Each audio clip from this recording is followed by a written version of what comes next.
Est-ce que tu crois vraiment que pour changer de vie, il suffit de le vouloir? Salam alaikum, bonjour, je m'appelle Kautar, bienvenue sur ma chaîne. Aujourd'hui, je vais vous montrer à travers cette vidéo qu'il est tout à fait possible de changer sa vie. Et comme dirait un tel, le jour où tu changes, tout change autour de toi. Donc, la première des choses à faire lorsqu'on décide de changer, c'est de faire un état des lieux de la situation, de notre situation à l'instant T. On reste le plus honnête possible. On ne se ment pas. Notre but, c'est d'avancer. À l'instant T, où est-ce que j'en suis? J'ai 10 kilos en trop, je n'aime pas mon poste, je veux lancer un business qui me trotte depuis des années. Où j'en suis aujourd'hui par rapport à ce rêve que j'ai, à ce changement que je veux opérer. La deuxième des choses, c'est se poser la question, c'est qu'est-ce que je peux faire là tout de suite maintenant pour changer les choses, pour prendre les choses en main. Qu'est-ce que je peux faire là tout de suite? Qu'est-ce qui est en mon pouvoir? Qu'est-ce que je peux contrôler? Qu'est-ce qui est sous mon contrôle aujourd'hui pour changer les choses? Parce que reconnaître quelque chose que l'on veut changer, c'est le début du processus. La troisième des choses qui est très importante, il ne faut pas se victimiser. Arrêtez de rechercher des coupables. C'est à cause d'un tel, c'est à cause d'une telle, c'est à cause de mon éducation, c'est à cause de ci, c'est à cause de ça. Arrêtez de rechercher des coupables et de vous victimiser. Aujourd'hui, la personne qui porte le fardeau, c'est toi. C'est toi, en fait, qui est dans cette situation. Quand bien même il y aurait un coupable potentiel. Aujourd'hui, c'est toi qui portes cette chose qui te pèse au quotidien. Le quatrième point, c'est de se dire que ce changement est réalisable. Soyez convaincus en votre fort intérieur que ce changement est tout à fait possible et est réalisable. Regardez par exemple les pertes de poids extrêmes. Donc au début, on voit une personne qui perd 50 kilos et on se dit waouh, comment elle va faire? Et on voit la fin du processus et on se dit waouh, elle l'a fait. Et vous savez pourquoi? Parce que cette personne avait ce potentiel en elle. Elle y a cru. Elle y a cru jusqu'à ce qu'elle le réalise. Donc dites-vous dans votre fort intérieur, soyez-en convaincus que le changement est réalisable. Et se dire ça, se donner cette affirmation, c'est avoir confiance en Allah subhanahu wa ta'ala. C'est réalisable. Tout lui est possible. Donc ce changement, à partir du moment où vous voulez changer, alors les choses changeront dans le bon sens. Cinquième point, faire le tri dans sa vie. Faire le tri dans son entourage. Débarrassez-vous des personnes toxiques. Sortez-les de vos vies. Vous savez, dans notre entourage, on a des personnes qui nous motivent, qui nous boostent après une discussion avec elles. Et il y en a d'autres, c'est le contraire qui se passe. Quand on a fini une discussion avec eux, on est plus bas que terre. On est totalement démunis.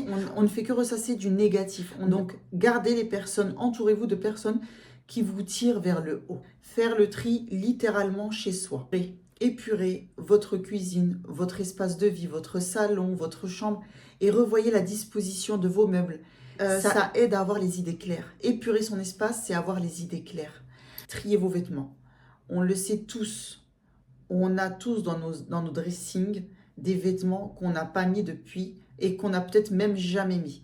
Donc moi, ce que je vous invite à faire, c'est de vous inspirer de la méthode Kondo. Sixième point, qui est également très important, c'est d'avoir une routine quotidienne. Donc, ce que je préconise à mes coachés, c'est quand on se lève le matin, la première des choses à faire, avant même d'aller faire ses ablutions, est de faire son lit. Il est très important de faire son lit. Je vous assure que pour nous, c'est un acte anodin. Il y en a beaucoup qui font leur lit plus tard dans la matinée, avant le petit-déj, mais plus tard. Moi, ce que je préconise, c'est de le faire en tout premier. C'est la première des choses à faire, c'est de faire son lit. Vous ne pouvez pas connaître l'impact. Je vous assure que ce geste, le fait de faire son lit en premier, ça impacte le reste de votre journée. Ça impacte votre mental, ça structure votre mental. Une fois qu'on s'est nourri spirituellement, et ce que j'invite à faire, c'est de prendre un moment, de se faire un café ou un thé pendant que tout le monde est encore en train de dormir. Et prendre un petit moment à soi, ça nous permet de prendre de la hauteur. C'est un petit moment calme que l'on a avec nous-mêmes et qui nous prépare positivement à notre journée. On a l'impression de contrôler notre journée quand on fait ceci. Pour les personnes qui travaillent chez eux, il est très important de vous apprêter comme si vous alliez sortir. S'habiller, s'apprêter, se maquiller, etc. Donc ça nous met dans un mood dans la journée. Il ne faut pas rester à traîner en pyjama ou en survêtement durant la journée parce qu'on ne sort pas, justement. Et ça nous incitera également à sortir. Vous savez, le fait d'avoir une routine et d'être organisé, ça nous sécurise dans notre journée, dans notre processus de changement. 7e point, ne plus vous dévaloriser. Il faut se valoriser. Il faut se donner des affirmations positives. Il ne faut pas se mentir. On est honnête avec soi. Mais en même temps, on a tous nos points forts. Insistez dessus. Le fait de se donner des affirmations positives, donc de ne pas se dévaloriser dans un premier temps, et se donner des affirmations positives, qui sont vraies bien sûr, ça donne le signal à notre cerveau que ce que l'on veut atteindre est réalisable et possible. 8e point, c'est qu'il faut s'entourer de choses qui nous boostent. C'est-à-dire, par exemple, ce qui est podcast. Si par exemple vous voulez lancer un business, écoutez des podcasts sur le business. Ce qui concerne les réseaux sociaux, donc YouTube, Instagram, etc., ce que je vous invite à faire, c'est de suivre des comptes qui vous inspirent, pas qui vous frustrent. Le but n'étant pas de suivre 1 milliard de comptes. On a quelques comptes que l'on suit, qui nous inspirent et qui nous boostent vers l'objectif que l'on souhaite atteindre.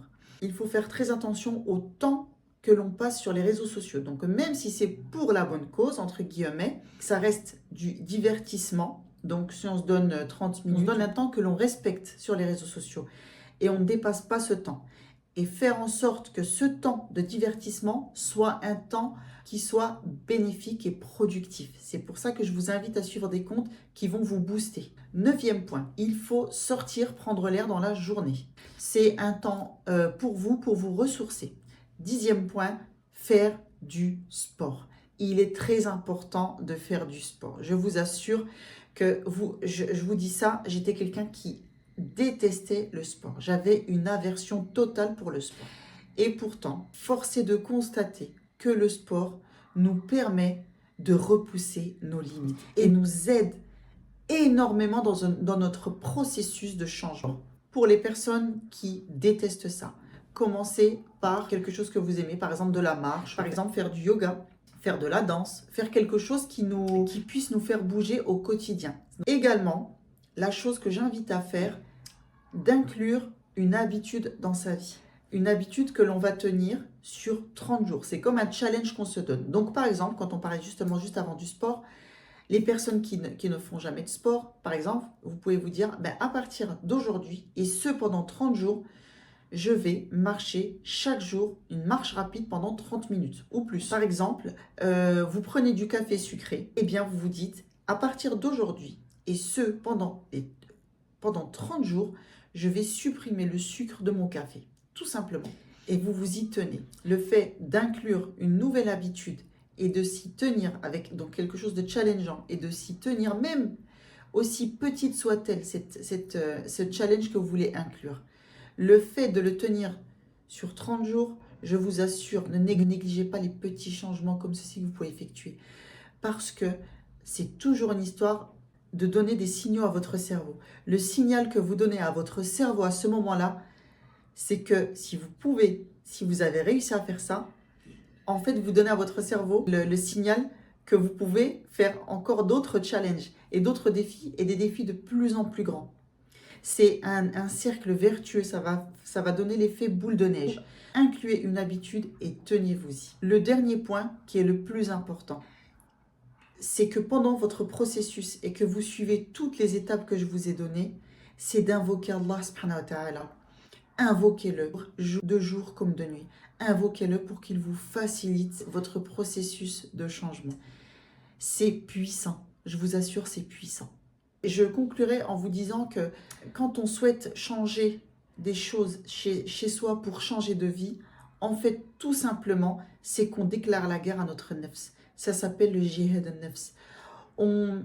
C'est le combat le plus difficile que l'on mène dans notre vie, parce qu'on le mène au quotidien. Chaque heure, chaque minute, chaque seconde, c'est une armure que l'on doit mettre chaque jour pour combattre son nefs. Et il faut savoir que justement dans ce combat de nefs, il y a des moments où on sera motivé. On va arriver à se dire, c'est moi qui gagne, c'est pas toi nefs, c'est moi qui vais, c'est moi qui aurai le dessus sur toi. Et il y a des moments où ce sera des moments de down, des moments où on ne sera pas motivé. Parce que la motivation, elle n'est pas tous les jours au rendez-vous. Elle est même très peu souvent au rendez-vous. Par contre, celle qui prendra place par rapport à la motivation, ce sera la détermination. Parce que la détermination, peu importe qu'on ait envie ou pas, qu'on ait la motivation ou pas, on se dit, je le fais. Même des moments où j'ai pas envie. Je me dis, fais-le, point. En fait, il n'y a pas de question à se poser. Je fais. Et je peux vous assurer que le sentiment que l'on ressent quand on a battu son nefs, il est indescriptible. C'est une victoire qui est indescriptible et qui nous booste pour les prochains combats que l'on mène au quotidien. Merci d'avoir regardé cette vidéo. Je t'invite dès à présent à dire Bismillah et à passer à l'action. En attendant la prochaine vidéo, reste focus.